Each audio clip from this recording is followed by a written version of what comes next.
Hello, bachcho. Let's read the question. So the question says, a dice is tossed twice. Find the probability of getting an odd number at least once.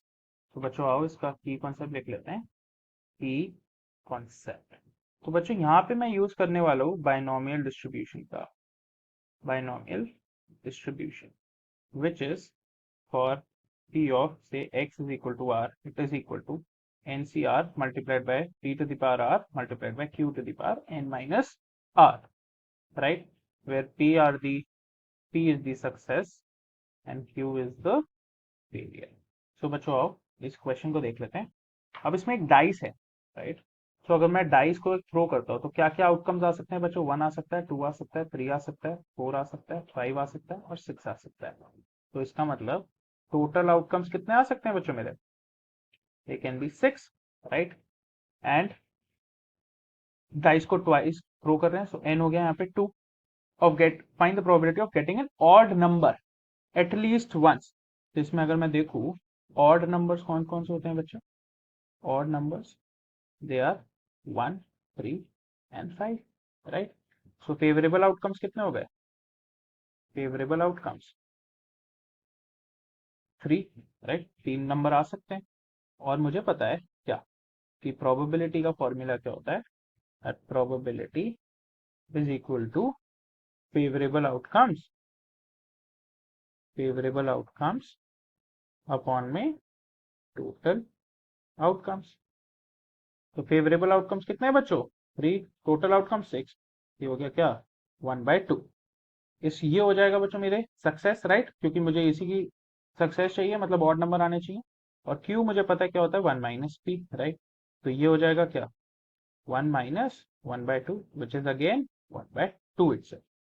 इसको अगर मैं थोड़ा सा लिखूँ यहाँ पे ऊपर लिख देते हैं.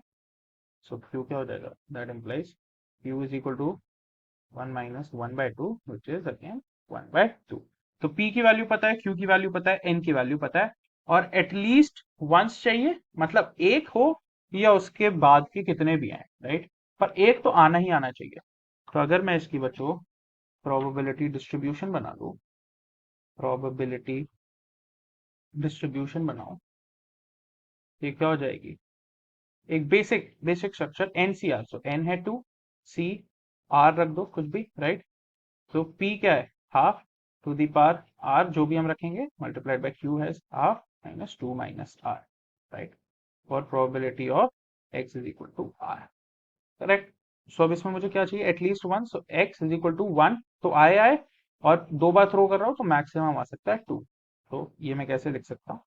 2CR 2C1 multiplied by p है half to the power r 1 multiplied by q to the power 2 minus 1, that is 1, plus 2c2 multiplied by half की पावर, इसमें r क्या है बच्चों?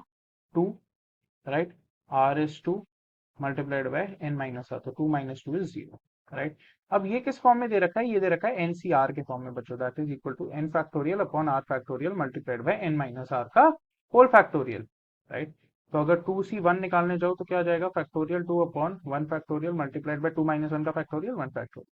तो ये मेरा क्या बचा? 2 factorial which is equal to 2. अब 2c2 की बात करूं तो 2 फैक्टोरियल अपॉन 0 का फैक्टोरियल 2 माइनस 2 का factorial 0 factorial multiplied by r का फैक्टोरियल विच इज 2 फैक्टोरियल. तो 2 फैक्टोरियल से 2 factorial cancel, and since we know कि 0 का फैक्टोरियल इज नथिंग बट 1, इसका आंसर हो गया 1. तो हम यहाँ पे बच्चों पुट कर देंगे.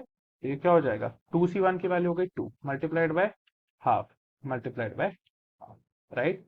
प्लस 2c2 बच्चों होता है 1 मल्टीप्लाइड बाय 1/2 का स्क्वायर है, ये हो जाएगा 1/4. अब anything to the power 0 is 1, तो इसको लिखने की जरूरत नहीं है हमें, राइट? तो ये हो गया बच्चों 2/4 प्लस ये हो गया 1/4 which is equal to nothing but 3/4. So probability of x is equal to 1, 2 is equal to 3/4. So the final answer is 3/4. I hope you understood it well. Best of luck.